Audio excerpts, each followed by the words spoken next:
Microsoft Word hồn đàn Microsoft Word thì thứ chỉ sáng sinh là hồn thầy à chú cần suy đồ na Microsoft Word chú word processing software kan ti ka awal samdan beran chú hay search bar hian hian click nga word tin type to pang WORD word ti kan type to pa hey Microsoft Word te word pet te khang ho kha man thai ani run command atang alu le thai bok ta Windows le R in met kop leang te keyboard layout kan ti langa hemi Windows 6 in met anga Windows kan in keyboard ani ko Windows le R in met kopang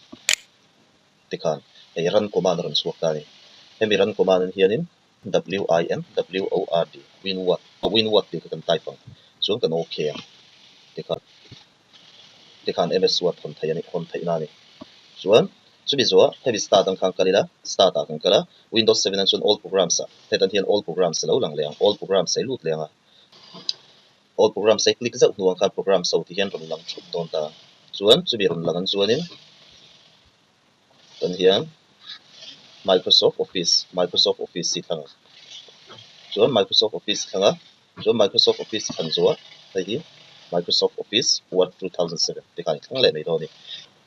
command a bok kan lut leang Windows R kan met kop lenga chuan tan hian CMD ti kan type CMD chuan kan okay nga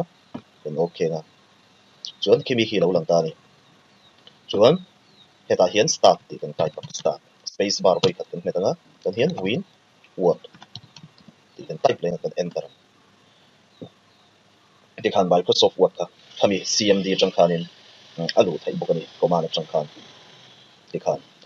ama zuk mi ro pokhan dos command kan tiang deuh khan ka tiang kha typing khanin command kan zuk be thai ni Windows 7 tan big shortcut kha siam le thai ta ni Windows 10 a hian in a thai lawa Windows 7 tan shortcut kha siam thai ni chu start ang kalanga start a all programs ron lang leang start ang kal khan line all programs ron lang le soi tong khan Windows 10 a hi chuna lang pura Windows 7 ang khan in ang lo deuh thina line all programs ron lang lenga all programs sai lut lenga chuan chu bi zo MS Word Microsoft Office Word kan zong leang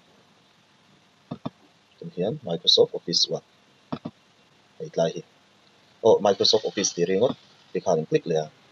chuan tuna bi chu Windows 7 tan big ani chuan hemi Microsoft Word hi lo lang ta ni heta hian in right click